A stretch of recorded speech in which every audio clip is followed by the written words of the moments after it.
बच्चों, पिछले वीडियो में हमने आपको सिलेबस का ज्ञान दिया था, मैथ्स के बारे में बताया था। अब आज से हमारा सिलेबस का पहला वीडियो शुरू हो रहा है। आप और अपने मित्रों से बिल्कुल आज से अब आप हमारे इस सिलेबस वाले वीडियो के साथ जुड़ सकेंगे और इस सिलेबस के मुताबिक पहला चैप्टर हम डिटरमिनेंट आपको बताने जा रहे हैं। डिटरमिनेंट क्या है? अलजेब्रा में डिटरमिनेंट का बड़ा ही इम्पोर्टेंट। डिटरमिनेंट होता क्या है? व्हाट इज़ द डिटरमिनेंट, या what do you know about the determinant? तो डिटरमिनेंट क्या है, इसके बारे में एक नंबर में हम समझें। Determinant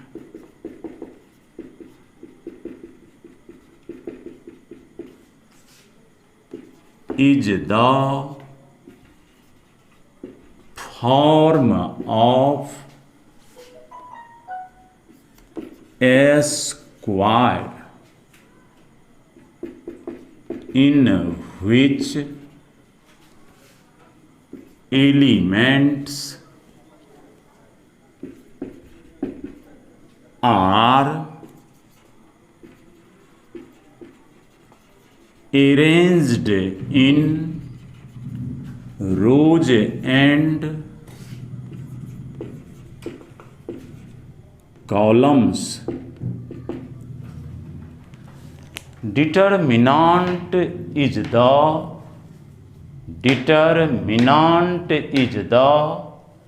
form of a square in which elements are arranged in rows and columns. 2 number में बच्चों, determinant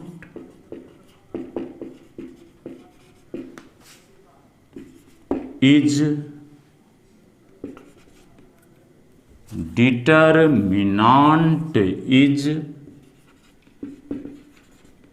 noted as this symbol, or we write as det dot और this symbol.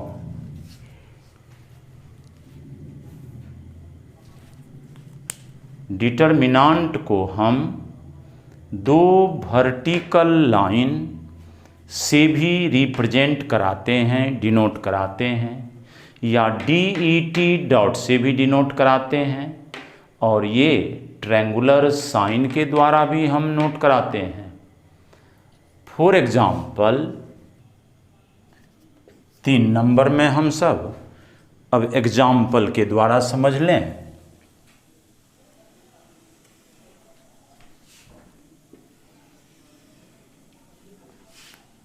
फॉर एग्जाम्पल 491708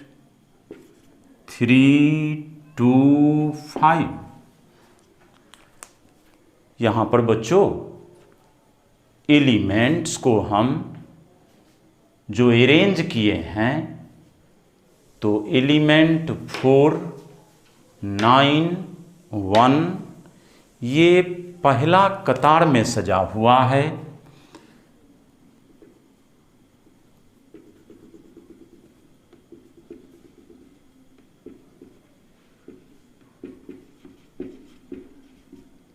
इसे हम रो 1 बोला करेंगे और सिंबॉलिकली R1 से denote करेंगे।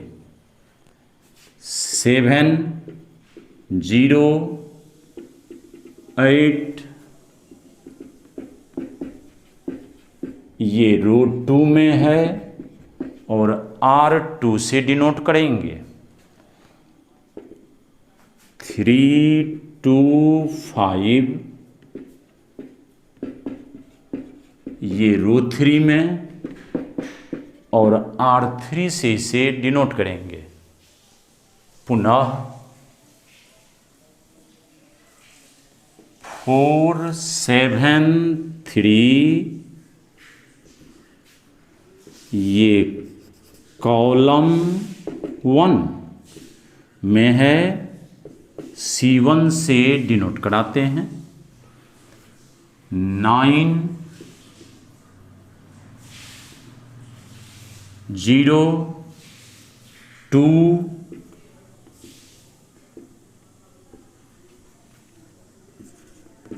कॉलम 2 में C2 से डिनोट कराते हैं।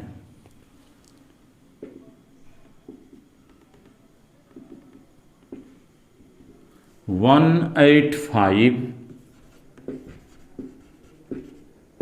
कॉलम 3 में, जिसे C3 से डिनोट कराते हैं।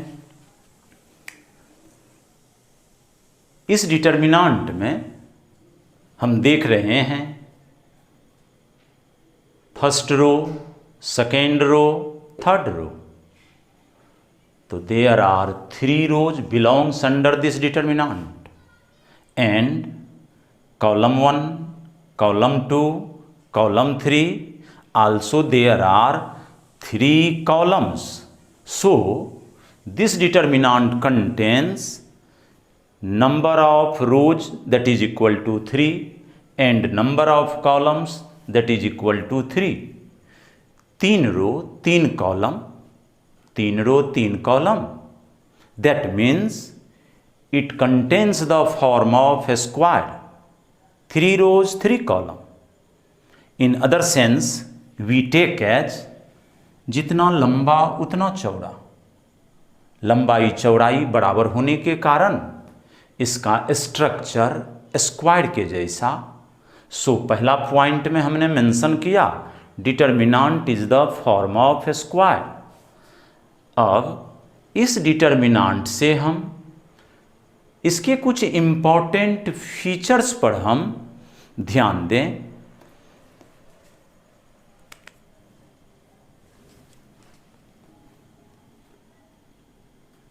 Some important features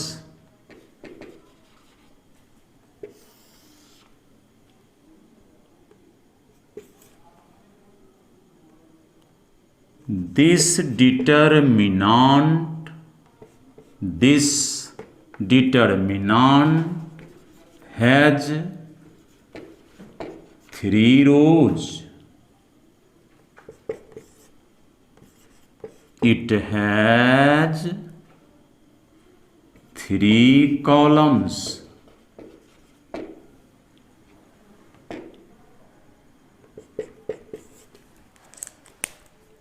तीन row 3 column, 3 row 3 column.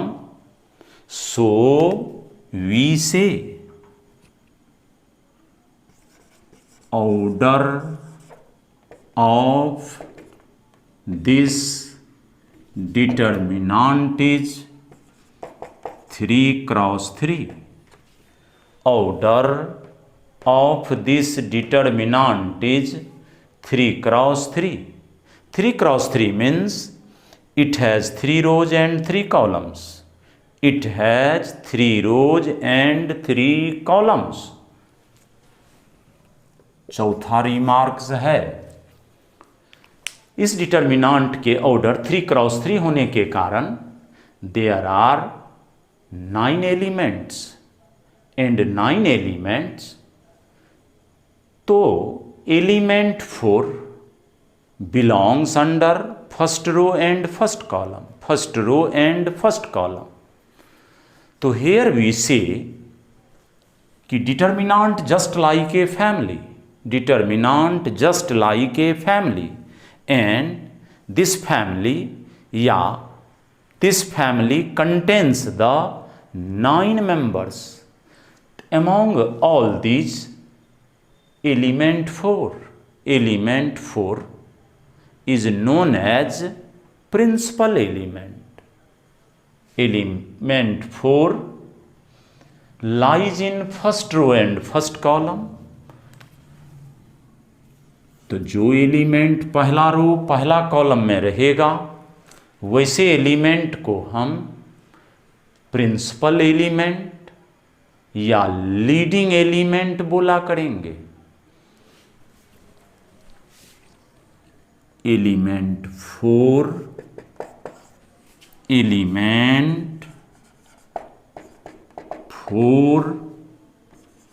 is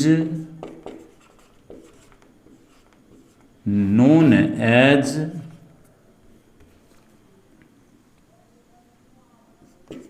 principal element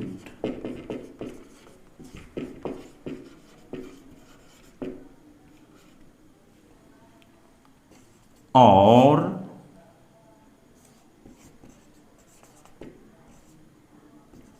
leading element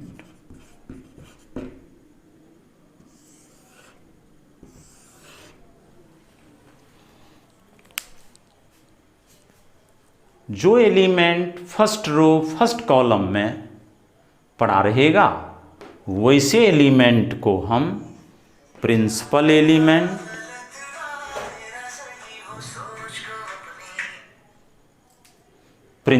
element या लीडिंग एलिमेंट या अपने बोलचाल के भाषा में अपने हम ग्रामीण परिवेश कहिए या अपने फैमिलियर वर्ड्स कहिए, इसे हम मुखिया या हेडमैन भी कहेंगे।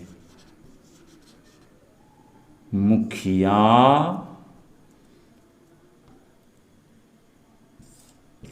या हेडमैन भी बोलेंगे। अब बच्चों, डिटर्मिनांट के बारे में हम इसके डिफिनीशन की ओर गया। डिटर्मिनांट के हम स्ट्रक्चर का अध्ययन किया, इसके इम्पोर्टेंट रिमार्क्स को हमने देखा। अब 4 नंबर में हम इस एलिमेंट के पोजीशन को पकड़ेंगे, पोजीशन को समझेंगे कि किसी भी पर्टिकुलर एलिमेंट का पोजीशन डिटर्मिनांट के अंदर में हम उसको स्थिति या पोजीशन के बारे में कैसे एक्सप्लेन कर सकते हैं। तो 4 नंबर में हम पोजीशन के बारे में हम बताने जा रहे हैं, लेकिन उससे पहले एक बार फिर हम रिकॉल आपको करा दें कि डिटर्मिनांट के जो सम इम्पॉर्टेंट फीचर्स हैं। तो यहाँ पर जो फिगर में दिखाया गया है डिटर्मिनांट, इस डिटर्मिनांट में 1 2 3 3 रो है, 3 कॉलम है। 3 रो 3 कॉलम को एक साथ हम बोलें तो डिटर्मिनांट का ऑर्डर के रूप में इसे बोलोगे कि 3 क्रॉस 3। डिटर्मिनांट का ऑर्डर 3 क्रॉस 3। और फिर उसके रिजल्ट को अगर हम देखते हैं तो 3 cross 3 that is equal to 9। तो so you say total number of elements belongs under this determinant is 9। 9 एलिमेंट्स है। Among these elements, which elements lies in first rows and first column, that is known as principal element, or you say leading element, or say as मुखिया या headman हम बोलेंगे। अब बच्चों, determinant के हम एलिमेंट को एग्जैक्ट उसके पोजीशन के हिसाब से हम कैसे बोल सकेंगे, कैसे लिख सकेंगे, तो हम अगले पॉइंट में डिटर्मिनांट के एलिमेंट के पोजीशन को हम फॉलो करें। 4 नंबर में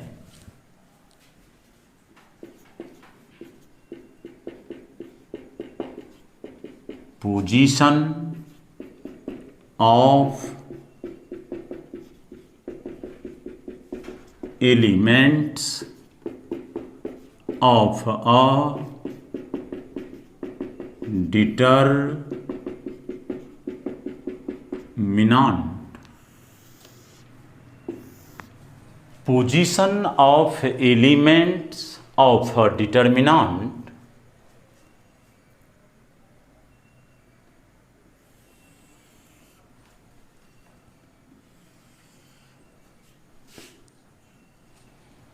let us take a determinant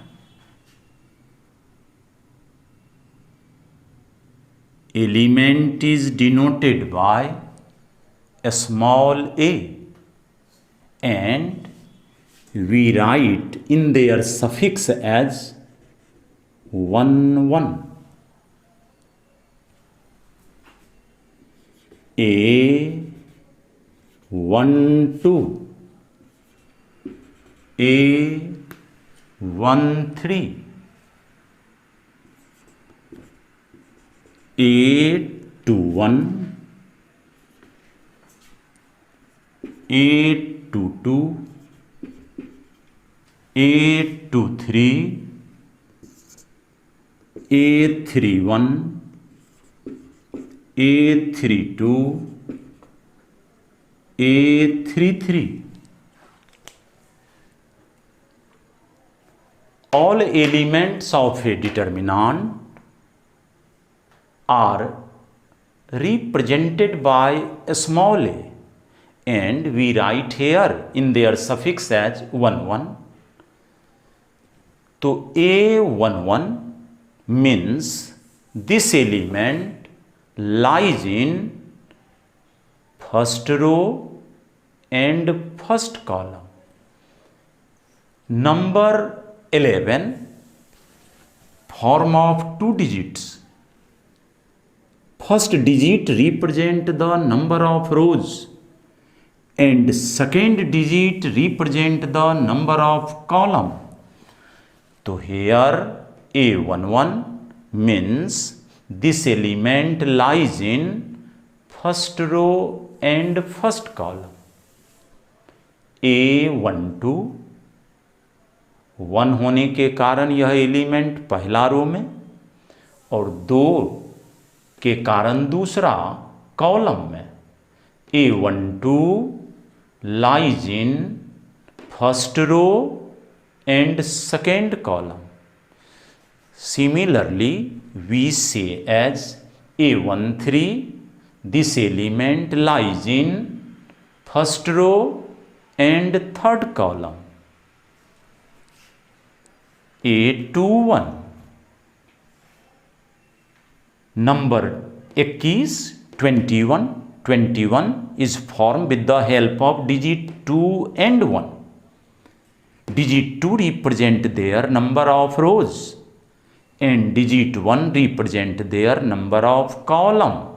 So obviously we say this element lies in second row and first column.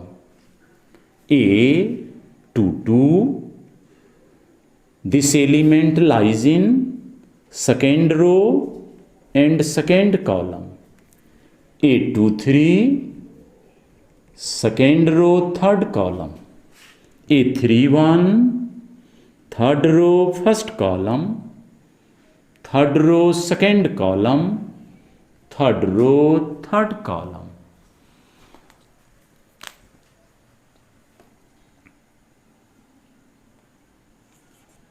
A23 this state that this element lies in second row and third column.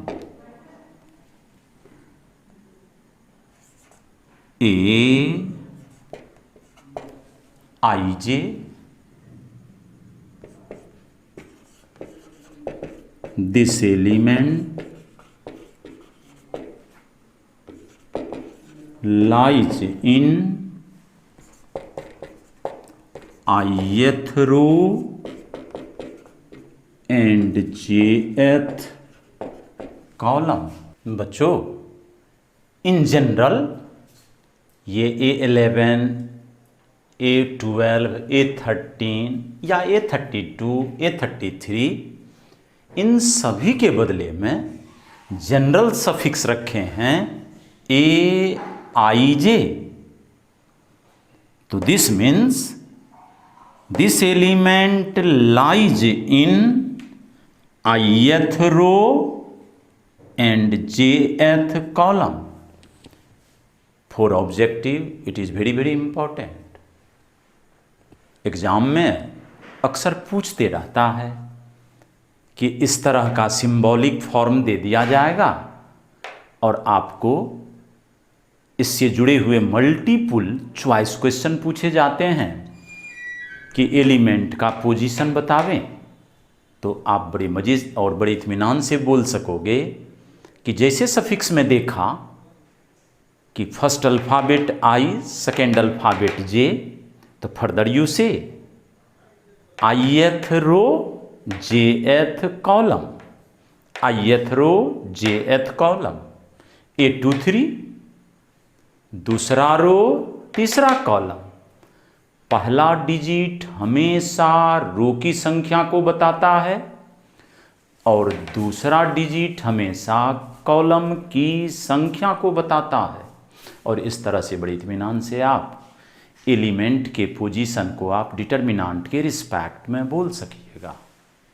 बच्चों ये 4 number में हम element के position को हम follow कर रहे थे। अब प्रश्न उठता है कि ये डिटर्मिनेंट के बारे में जब हम इतनी बातें सीख चुके हैं तो डिटर्मिनेंट को हम किस प्रकार से हम इवैल्यूएट कर सकते हैं, खोल सकते हैं। तो जैसे अभी आपने डिटर्मिनेंट के ऑर्डर को पढ़ा, 3x3 ऑर्डर के डिटर्मिनेंट, तो सबसे पहले हम 2x2 ऑर्डर के डिटर्मिनेंट को हम खोलने के लिए, ओपन करने के लिए, इवैल्यूएट करने के लिए 5 नंबर के पॉइंट में हम सीखेंगे।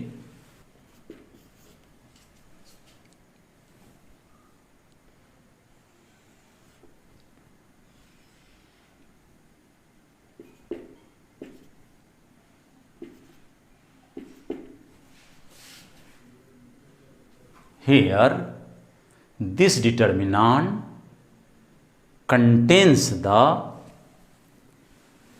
2 rows and 2 columns। 2 row 2 column, यानी मजे से हम बोल सकेंगे कि इस डिटर्मिनेंट का ऑर्डर 2x2, और इन सिंपल वे यू से एज कि इस डिटर्मिनेंट का ऑर्डर 2। अब डिटर्मिनेंट का ऑर्डर 2 है तो फिर इस डिटर्मिनेंट को हम इवैल्यूएट कैसे करेंगे, यानी इस डिटर्मिनेंट का हम वैल्यू कैसे निकालेंगे।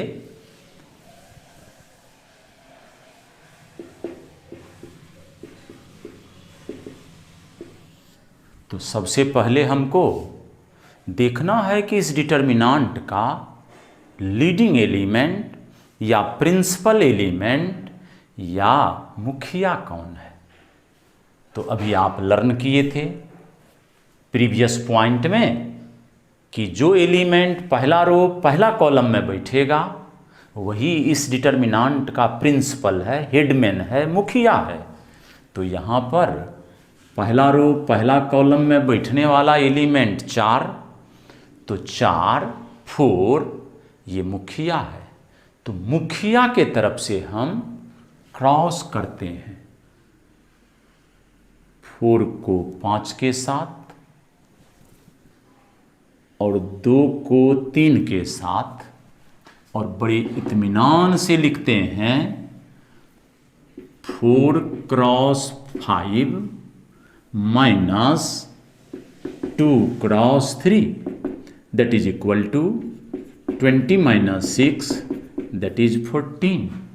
और इस प्रकार से बड़े इत्मीनान से हम सब बोल सकते हैं कि इस 2x2 ऑर्डर वाले डिटर्मिनांट का वैल्यू निकला 14। 2x2 ऑर्डर वाले डिटर्मिनांट का वैल्यू 14 निकला। तो मन में आया कि जब हम 2x2 ऑर्डर वाले डिटर्मिनांट को बड़ा इजीली हम सॉल्व कर सकते हैं, इवैल्यूट कर सकते हैं, तो एक इन जनरल हम फॉर्मेट डिटर्मिनांट का ले लें।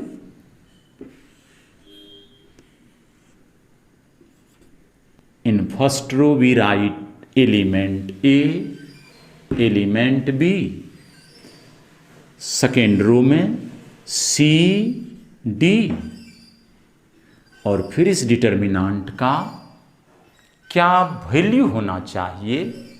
तो पहले के तरह हम यहाँ पर जज करते हैं कि मुखिया कौन है। तो देखा इस डिटर्मिनांट का मुखिया, हेडमैन, प्रिंसिपल एलिमेंट या जनरल एलिमेंट ए है। तो ए से ही हम स्टार्ट करते हैं, A cross D minus B cross C. So we write as A cross D minus B cross C, A D minus B C. और इस प्रकार डिटर्मिनांट का मान आया A D minus B C. तो जब भी 2x2 ऑर्डर का डिटर्मिनांट आपको आवे तो सबसे पहले हमको जज करना है कि इसका प्रिंसिपल एलिमेंट कौन है। हम प्रिंसिपल एलिमेंट के तरफ से ही ऑपरेट करना शुरू करते हैं और फिर बड़े इत्मीनान से हम क्रॉस मल्टीप्लिकेशन ऑपरेशन को अंजाम देते हैं, A D minus B C. तो जब जब 2x2 ऑर्डर का डिटर्मिनांट आवे हम इसी प्रकार से बच्चे हल करते रहते हैं और इसका मान निकालते रहते हैं। बड़ा ही इजी और इंटरेस्टिंग है, कहीं कोई झंझट नहीं है, उलझन नहीं है और इत्मीनान से हमारे बच्चे भी बड़ी मज़े से काम कर सकते हैं। तो जब 2x2 ऑर्डर के डिटर्मिनांट को हम सब समझ लिए हैं तो मन में आता है कि फिर how we will evaluate that determinant which contains the order 3x3, यानी 3x3 ऑर्डर वाले डिटर्मिनांट को हम कैसे इवैल्यूट कर सकते हैं, उसका मान कैसे निकाल सकते हैं। तो 3x3 ऑर्डर के डिटर्मिनांट को इवैल्यूट करने के मेथड्स तो ढेर सारे हैं, बट उन सारे मेथड्स में जो हमारा सबसे सॉफ्ट और इजी मेथड है वह हमारा अपना रिसर्च किया हुआ मेथड है। उस मेथड को हम बिल्कुल सीखेंगे और अगले हम लेक्चर में 3x3 ऑर्डर वाले डिटर्मिनांट को आपको हम इवैल्यूट करने का तरीका समझाएंगे। बच्चे आज यहीं पर हम 2x2 ऑर्डर के डिटर्मिनांट तक हम आपको फॉलो करवाए हैं। इसके बाद फिर हम अगले वीडियो में आपके साथ हम 3x3 ऑर्डर के डिटर्मिनांट को समझाने के लिए, उसके तौर तरीके को बताने के लिए हम फिर से आपके साथ हम आते हैं।